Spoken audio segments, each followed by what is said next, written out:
लालगंज सगुन मरेझाल में पीडीए कार्यकर्ता सम्मेलन का आयोजन। सांसद धर्मेंद्र यादव ने कहा, समीक्षा के नाम पर काटे जा रहे वोट, बीजेपी पूरे देश में नफरत का बो रही बीज, इसके परिणाम घातक।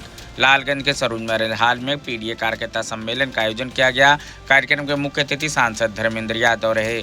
मुख्य अतिथि को क्षेत्रीय विधायक विजय सरोज के नेतृत्व में माला पहनाकर स्वागत अभिनंदन किया गया।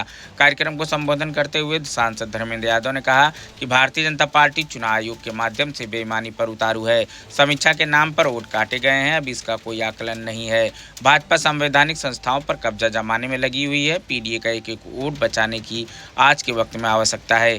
किसी के ऊपर कोई अन्याय नहीं करने दिया जाएगा। वोट काटने के षड्यंत्र को कामयाब नहीं होने दिया जाएगा। कार्यक्रम की अध्यक्षता राजनारायण यादव, विधानसभा अध्यक्ष व संचालन हरिप्रसाद दुबे ने किया। कार्यक्रम के संयोजक क्षेत्रीय विधायक विजय सरोज रहे। इस अवसर पर पूर्व मंत्री बलराम यादव, पूर्व मंत्री दुर्गा यादव, पूर्व मंत्री रामाश्रय विश्वकर्मा, पूर्व एमएलसी कमला यादव, नफीस अहमद, डॉक्टर संग्राम यादव, शाह आलम उर्फ गुड्डू जमाली, दुर्गा प्रसाद सरोज, हवलदार यादव, विजय सरोज, डॉक्टर हृदय नारायण पटेल, अखिलेश यादव, कमलाकांत राजभर, श्याम बहादुर सिंह, शरद यादव, सूरज यादव, पूजा सरोज, सुनीता सिंह, राजेश कन्नौजिया, चंदा चौहान, मनीषा गौड़, उषा राजभर सहित अन्य सम्मानित कार्यकर्ता और पदाधिकारी मौजूद रहे। बीजेपी वालों से कहेंगे कि अब जनता बहुत जागरूक है। अपने हक, अपने अधिकार जो बाबा साहब भीमराव अम्बेडकर जी ने संविधान में दिए, जिसके लिए श्रद्धेय नेताजी से लेके मान्यवर काशीराम जी से लेके बहुत सारे समाज सुधारकों ने संघर्ष किया और आज आदरणीय राष्ट्रीय अध्यक्ष कर रहे हैं। जनता अपने हक मांग रही है। बीजेपी के लोगों से कहूँगा कि मर्यादित रहना शुरू करें। सर, AIM के प्रदेश अध्यक्ष शौकत अली साहब ने अभी एक ट्वीट किया था। उन्होंने कहा कि अब्दुल अब दरी बिछाने का काम नहीं करेगा।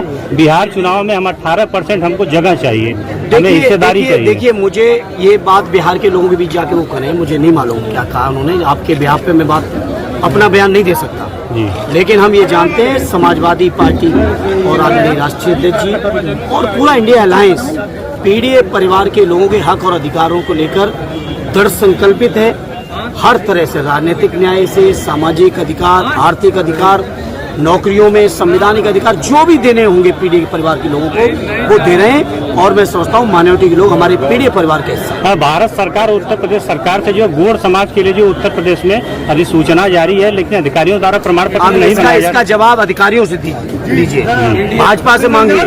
भाजपा से आप नहीं मांगेंगे, लेकिन मैं गौड़ समाज के लोगों को मैं भरोसा दिलाता हूं, उनकी आवाज को बुलंदी से रखने का काम करेंगे। मुझसे भी कई साथियों ने ज्ञापन दिए हैं और कई अधिकारियों से इस मुद्दे बात की है। आजमगढ़ के लालगंज में लोकसभा में आपका पीडीए सम्मेलन करने का मुख्य उद्देश्य क्या है? नहीं, वो तो हर क्षेत्र में होगा और मैं बधाई देता हूँ यहाँ के विधायक आदरणीय विजय जी को कि उन्होंने शुरुआत कर दी और सबसे पहले किया। आजमगढ़ में आपकी सत्ता है, 2 सांसद हैं आजमगढ़ में, विकास क्या हो रहा है अभी तक कुछ? देखिए, हम सांसदगण विधायकगण जो क्षमता है, हम सांसदों की दोनों की मिला के 10 करोड़ किए, तो जो क्षमता उस क्षमता से पूरा कर रहे हैं। लेकिन बीजेपी के लोग अन्याय कर रहे हैं, सौतेला व्यवहार कर रहे हैं आजमगढ़ के लोगों के साथ। और मैं समझता हूँ ये आजमगढ़ के लोगों का सही विकास हमेशा हुआ है तो समाजवादियों ने किया है, श्रद्धेय नेताजी ने किया, आदरणीय राष्ट्रीय अध्यक्ष जी ने किया है। और आजमगढ़ वाले जानते हैं कि 27 में जब माननीय अखिलेश जी की कलम में ताकत आएगी तो फिर आजमगढ़ का विकास कहीं पीछे रहने वाला नहीं।